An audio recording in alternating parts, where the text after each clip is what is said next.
Kalom odobi. Assalomu alaykum. Bu kitobni o'qib ijtimoiy odoblar degan kitob. Endi men o'zimcha boshida o'ylab odoblar haqida deb tushunganman. Lekin bu kitobni nima desa bo'ladi? Hozir kalom odobi degan joyga yetib keldim.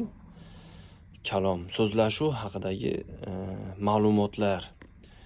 Endi Alloh taolo barcha jonzotlarni yaratib, ularning ichidan bitta inson zotini so'zlash, masalan, gapirishga moyil qilib yaratibdi.